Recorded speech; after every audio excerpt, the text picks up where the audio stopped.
بسم اللہ الرحمن الرحیم۔ شروع اللہ کے نام سے جو بڑا مہربان اور نہایت رحم کرنے والا ہے۔ ناظرین کرام، امید ہے آپ سبھی حضرات خیر و عافیت کے ساتھ ہوں گے۔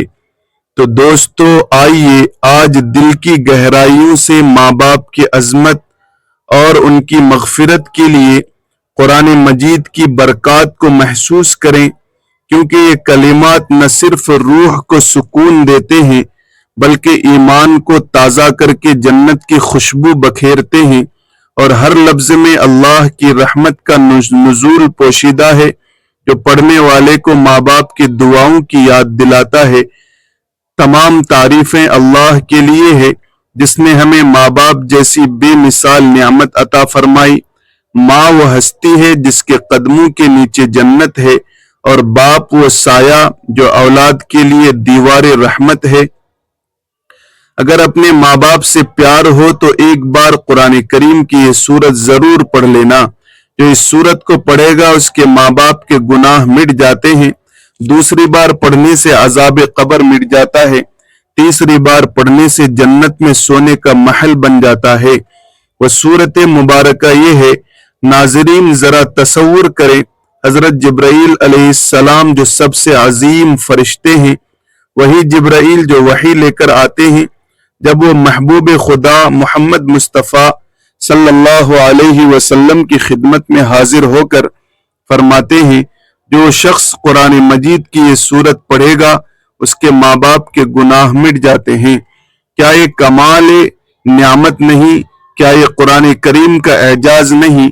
صرف ایک بار پڑھنے سے ماں باپ کے صدیوں پرانے گناہوں کی دھول صاف ہو جائے، دوسری بار پڑھنے سے قبر کی تاریکی نور میں بدل جائے، اور تیسری بار پڑھنے سے جنت میں سونے کا محل عطا ہو جائے، تو پھر سوچیں یہ کیسی برکت والی سورت ہوگی جس کی تلاوت سے نہ صرف قاری کو فائدہ پہنچتا ہے بلکہ اس کے والدین، اس کی قبر اور اس کی ابدی زندگی سنور جاتی ہے۔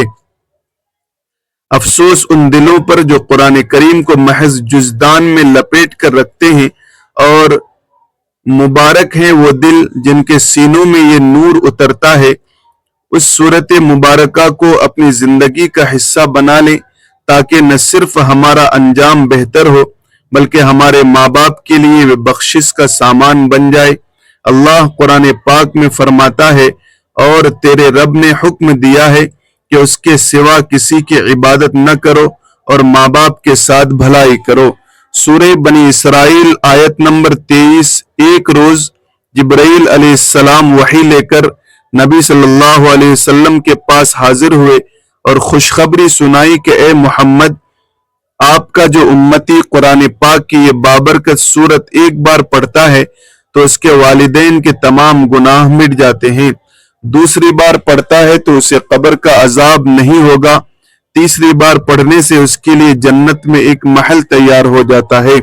ایسا خوش نصیب شخص ہے وہ جو قرآن کریم کی یہ سورت مبارکہ پڑھتا ہے۔ محترم ناظرین، اسلام میں والدین کا بہت بلند مرتبہ ہے، اور قرآن کریم اور احادیث مبارکہ میں بار بار والدین کے ساتھ حسن سلوک، ان کی خدمت اور ان کی دعا کی تلقین کی گئی ہے۔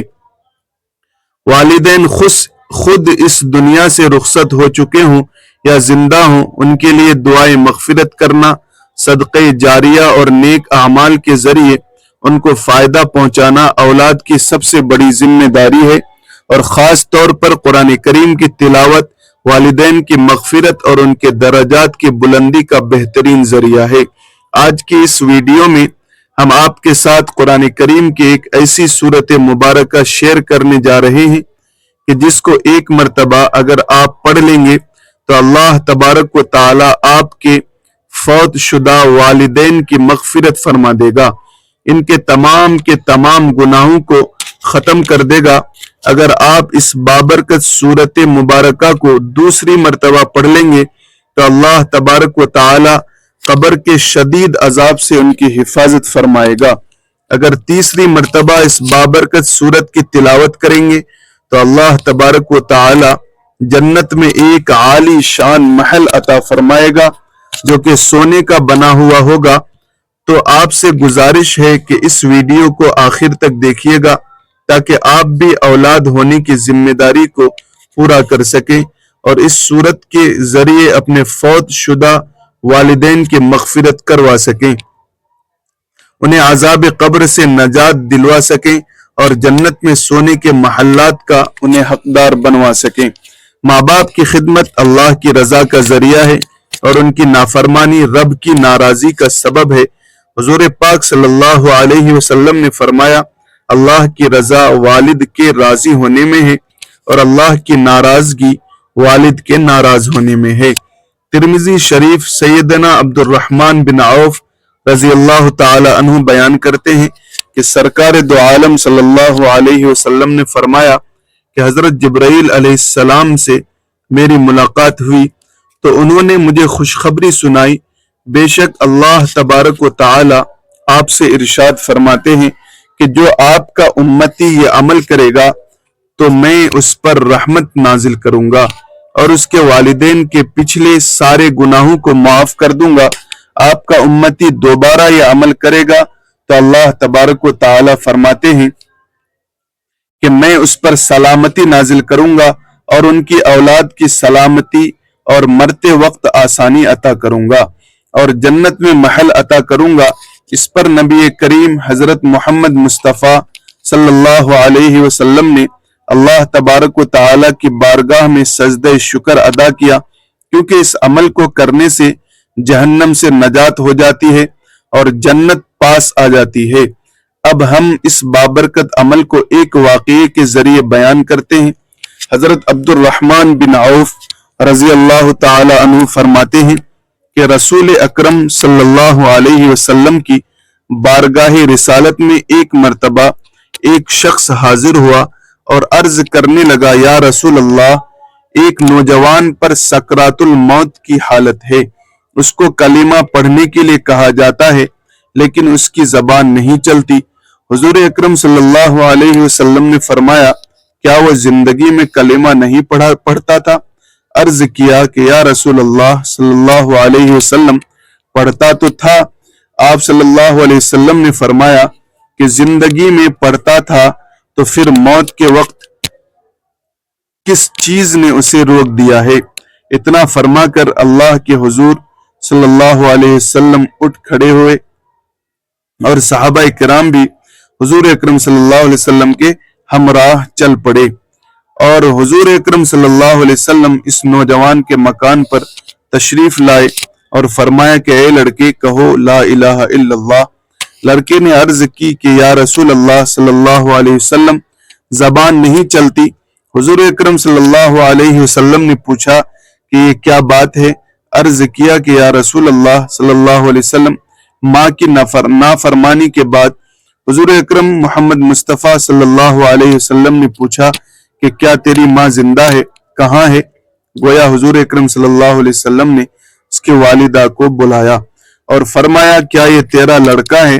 بڑھیا نے عرض کیا، یا رسول اللہ صلی اللہ علیہ وسلم، میرا ہی لڑکا ہے۔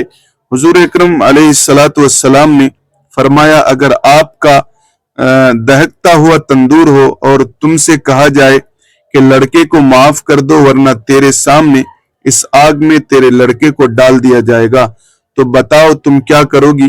بوڑھی عورت نے عرض کیا، یا رسول اللہ صلی اللہ علیہ وسلم، میں اپنے اس لڑکے کو کبھی معاف نہیں کروں گا، کیونکہ اس نے زندگی بھر میرا دل بہت دکھایا ہے اور مجھے خون کے آنسو رلایا ہے۔ محترم ناظرین، بوڑھی عورت کے الفاظ سن کر نبی کریم صلی اللہ علیہ وسلم نے صحابہ کرام کو حکم دیا کہ ٹھیک ہے، پھر اس بڑھیا کے لڑکے کو جلانے کے لیے لکڑی اور آگ کا بندوبست کرو۔ لکڑیاں اکٹھی کر کے آگ کو جلا دیا گیا اور پھر جب وہاں موجود لوگ اس بڑھیا کے لڑکے کو آگ میں ڈالنے لگے تو بڑھیا عورت نے ایک زوردار چیخ ماری اور بلند آواز سے پکارنے لگی، یا رسول اللہ صلی اللہ علیہ وسلم، میں اللہ کو اور آپ کو گواہ بنا کر کہتی ہوں کہ میں نے اپنے اس نافرمان لڑکے کو معاف کر دیا اور میں یہ نہیں دیکھ سکتی کہ میرے بیٹے کو آگ میں جلایا جائے یا آگ اس کے قریب بھی پہنچے۔ حضور پاک صلی اللہ علیہ وسلم نے فرمایا کہ اے بڑھیا تو سن لے، دنیا کی آگ سے کہیں زیادہ سخت جہنم کی آگ ہے۔ کیا اپنے لڑکے کو جہنم کی بھڑکتی آگ اور اس کے دہکتے انگاروں پر جلنا پسند کرے گی؟ بوڑھی عورت کی ممتا جوش میں آ گئی، عرض کرنے لگی یا رسول اللہ صلی اللہ علیہ وسلم، میں اللہ کے نبی صلی اللہ علیہ وسلم کو گواہ بناتی ہوں کہ میں نے اپنے لخت جگر نور نظر کو معاف کر دیا ہے اور اس سے راضی ہو گئی ہوں۔ سرکار مدینہ صلی اللہ علیہ وسلم نے اس نوجوان سے کلمہ پڑھنے کو کہا تو فوراً اس کی زبان کھل گئی اور اس نے پورا کلمہ طیبہ پڑھ لیا۔ رسول اللہ صلی اللہ علیہ وسلم نے فرمایا اللہ تبارک و تعالی کا فضل و کرم ہے کہ میری وجہ سے یہ لڑکا جہنم کے دردناک عذاب سے نجات پا گیا۔ بھائیوں اور بہنوں، اسی طرح حضرت عبد الرحمن رضی اللہ تعالیٰ عنہ فرماتے ہیں کہ ایک دن حبشہ کے بادشاہ حضرت نجاشی رحمت اللہ علیہ شاہ حبشہ نے حضرت سیدنا جعفر ابن ابی طالب رضی اللہ تعالیٰ عنہ اور آپ کے رفقا کو بلایا۔ جب وہ بادشاہ کے پاس آئے تو دیکھا کہ بادشاہ ایک کمرے میں پھٹے پرانے کپڑے پہنے زمین پر بیٹھا ہے۔ حضرت سیدنا جعفر رضی اللہ تعالیٰ عنہ فرماتے ہیں کہ ہم بادشاہ کو اس حالت میں دیکھ کر ڈر گئے۔ جب بادشاہ نے ہمارا خوف دیکھا تو کہا میں تمہیں ایک ایسی بات بتاتا ہوں جو تمہیں خوش کر دے گی۔ وہ بات یہ ہے کہ تمہارے ملک سے میرا ایک مخبر آیا ہے اور اس نے مجھے بتایا ہے کہ اللہ تبارک و تعالیٰ نے اپنے نبی حضرت محمد مصطفیٰ صلی اللہ علیہ وسلم کی مدد فرمائی اور ان کے دشمنوں کو ہلاک کر دیا، نیز فلاں فلاں کو قیدی بنا کر لایا گیا اور فلاں فلاں کو مارا گیا۔ مسلمانوں اور کافروں کا مقابلہ جنگ بدر میں ہوا اور وہاں پینوں کے درخت کثرت سے ہیں، گویا کہ میں اس میدان کو دیکھ رہا ہوں۔ ایک شخص جو کہ اونٹ چرایا کرتا تھا، حضرت جعفر رضی اللہ تعالیٰ عنہ نے ان سے پوچھا کیا وجہ ہے کہ آپ بغیر چٹائی کے زمین پر بیٹھے ہیں اور بوسیدہ کپڑے پہن رکھے ہیں؟ تو اس نے بتایا کہ اللہ تبارک و تعالیٰ نے نبی کریم حضرت محمد مصطفیٰ صلی اللہ علیہ وسلم پر جو کلام نازل فرمایا اس میں یہ بھی تھا کہ ان پر اللہ کے بندوں کا حق ہے کہ جب اللہ تبارک و تعالیٰ انہیں کوئی نعمت عطا فرمائے تو اس کے لیے عاجزی اختیار کریں، کیونکہ اللہ تبارک و تعالیٰ نے اپنے نبی کریم حضرت محمد مصطفیٰ صلی اللہ علیہ وسلم کی صورت مجھے نعمت عطا فرمائی، اس لیے میں نے عاجزی اختیار کی۔ آج ہم اپنے ان والدین کے لیے دعا کرتے ہیں جو ہم سے جدا ہو چکے ہیں یا آج بھی اپنی دعاؤں میں ہمیں محفوظ رکھتے ہیں۔ قرآن کریم میں ارشاد باری تعالیٰ ہے اے میرے رب ان پر رحم فرما جس طرح انہوں نے بچپن میں میری پرورش کی۔ سورہ بنی اسرائیل آیت نمبر 24۔ نبی کریم صلی اللہ علیہ وسلم نے فرمایا جب انسان مر جاتا ہے تو اس کے اعمال ختم ہو جاتے ہیں سوائے تین چیزوں کے، ایک صدقہ جاریہ، دوسرا ایسا علم جس سے فائدہ اٹھایا جا سکے، اور تیسرا نیک اولاد جو اس کے لیے دعا کرے۔ صحیح مسلم۔ حضرت سیدنا مسعود رضی اللہ تعالی عنہ اور حضرت عبداللہ بن عباس رضی اللہ تعالی عنہ روایت کرتے ہیں کہ جب اللہ تبارک و تعالی نے حضرت ابراہیم علیہ السلام کو مرتبہ نبوت سے نوازا تو ملک الموت حضرت اسرائیل علیہ السلام نے مبارکباد پیش کرنے کے لیے دربار خداوندی میں اجازت طلب کی۔ اجازت ملنے پر حضرت ابراہیم علیہ السلام کی خدمت میں حاضر ہو کر خوشخبری پیش کی۔ آپ علیہ السلام نے فرمایا اے اللہ کے فرشتے اسرائیل، تم یقیناً مجھ کو اپنی اصل صورت دکھاؤ جس پر تم کفار کی روح قبض کرتے ہو۔ عرض کیا کہ آپ علیہ السلام اسے دیکھنے کی تاب نہ لا سکیں گے۔ فرمایا تاب کیوں نہ لا سکوں گا؟ تو ملک الموت نے کہا اچھا تو آپ علیہ السلام منہ پھیر لیں۔ جب حضرت ابراہیم علیہ السلام نے دوبارہ ادھر کی طرف دیکھا تو دیکھتے ہی کہا کہ ایک سیاہ آدمی جس کا سر آسمان تک پہنچا ہوا ہے، اس کے منہ سے آگ کی بہت بڑی لپیٹ نکل رہی ہے اور آدمی کے جسم کے برابر اس کے بال ہیں اور ایک بال کی جڑ سے آگ کی لپیٹ نکل رہی ہے۔ یہ منظر دیکھ کر حضرت ابراہیم علیہ السلام پر غشی طاری ہو گئی، اور جب آپ علیہ السلام نے دیکھا تو ملک الموت اپنی حالت میں آ چکے تھے۔ آپ علیہ السلام نے فرمایا کہ اگر کافر کو مرتے وقت کوئی فریب اور مصیبت نہ ہو، جب اس کی پریشانی اور گھبراہٹ کے لیے تمہاری یہی تابناک ڈراونی صورت کافی ہے۔ حضرت ابراہیم علیہ السلام نے فرمایا کہ اچھا اپنی صورت دکھاؤ جس میں ایمانداروں کی روح قبض کرتے ہو۔ تو ملک الموت نے کہا کہ آپ علیہ السلام منہ پھیر لیں، اور جب حضرت ابراہیم علیہ السلام نے دوبارہ ان کی طرف دیکھا تو ایک بہت ہی خوبصورت، حسین و جمیل نوجوان کی شکل میں آپ کو پایا، اور فرمایا اور دیکھا کہ جس سے خوشبو پھوٹ رہی ہے، عمدہ سفید کپڑے پہنے ہوئے۔ حضرت ابراہیم علیہ السلام نے فرمایا، اے ملک الموت، اگر مومن مرتے وقت کوئی بزرگی اور کرامت نہ بھی دیکھے تو صرف تمہاری یہ نورانی صورت کا دیکھنا ہی اس کے سکون اور اطمینان کے واسطے کافی ہے۔ محترم ناظرین کرام، اب آپ کو وہ بابرکت صورت مبارکہ کے بارے میں بتاتے ہیں کہ قرآن کریم کی وہ کون سی صورت مبارکہ ہے جسے ایک مرتبہ پڑھ لینے سے فوت شدہ والدین کی مغفرت ہو جاتی ہے، دوسری مرتبہ پڑھنے سے عذاب قبر سے اللہ تبارک و تعالی نجات عطا فرماتا ہے، جبکہ تیسری مرتبہ پڑھ لینے سے اللہ رب العالمین جنت میں سونے کا ایک محل عطا کرتا ہے۔ جو شخص قرآن کریم کی یہ صورت مبارکہ بابرکت صورت مبارکہ پڑھ لیتا ہے تو اس کے ماں باپ کی بخشش اور مغفرت ہو جاتی ہے، اور اس پر اللہ تبارک و تعالیٰ کی رحمتیں اور برکتیں نازل ہوتی ہیں۔ اللہ تبارک و تعالیٰ اپنے اس بندے کے تمام معاملات میں آسانیاں پیدا کر دیتا ہے اور نہایت خوبصورت محل اسے جنت میں عطا فرماتا ہے۔ یہ بابرکت صورت مبارکہ کہ آپ کسی بھی وقت پڑھ سکتے ہیں، نہ تو وقت کی پابندی ہے اور نہ ہی جگہ کی کوئی پابندی ہے۔ آپ جہاں بھی بیٹھے ہوئے ہیں، جیسے ہی وقت مل جائے تو صورت مبارکہ کی تلاوت کر لیں۔ اگر صورت مبارکہ آپ کو زبانی یاد ہو تو اس کی تلاوت کے لیے باوضو ہونا بھی شرط نہیں، لیکن بہرحال یاد رکھیے کہ تلاوت قرآن پاک کا زیادہ سے زیادہ فائدہ اور ثواب اسی صورت میں ہوتا ہے کہ جب آپ اسے وضو کی حالت میں تلاوت کرتے ہیں، لیکن کیونکہ نبی کریم حضرت محمد مصطفیٰ صلی اللہ علیہ وسلم کی احادیث مبارکہ اور صحابہ کرام کے اقوال سے ثابت ہے کہ نبی کریم صلی اللہ علیہ وسلم باوضو حالت میں تلاوت قرآن پاک جاری رکھا کرتے تھے۔ آپ صلی اللہ علیہ وسلم کا یہ فرمان عالی شان بھی ہے کہ ہر وقت اللہ کا ذکر کرو، اس لیے کوشش کریں کہ باوضو حالت میں اس صورت مبارکہ کی تلاوت کریں، لیکن اگر وضو نہ بھی ہو تو بھی اس صورت کو پڑھیں۔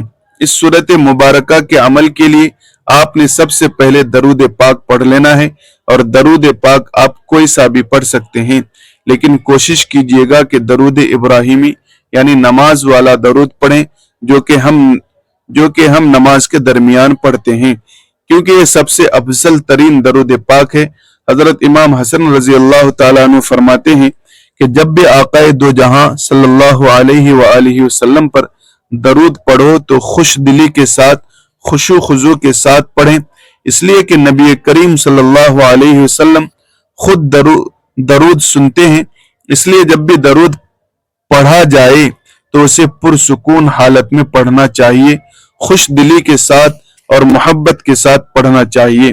ایک بار ثواب کی نیت سے میرے ساتھ بھی درود پاک پڑھ لیں۔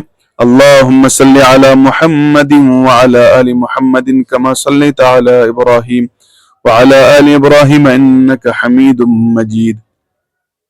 اللہم بارک علی محمد وعلی آل محمد کما بارکت علی ابراہیم وعلی آل ابراہیم انک حمید مجید۔ درود پاک جب آپ پڑھ لیں تو اس کے بعد آپ نے کلمات پڑھنے ہیں، لا الہ الا انت سبحانک انی کنت من الظالمین، درود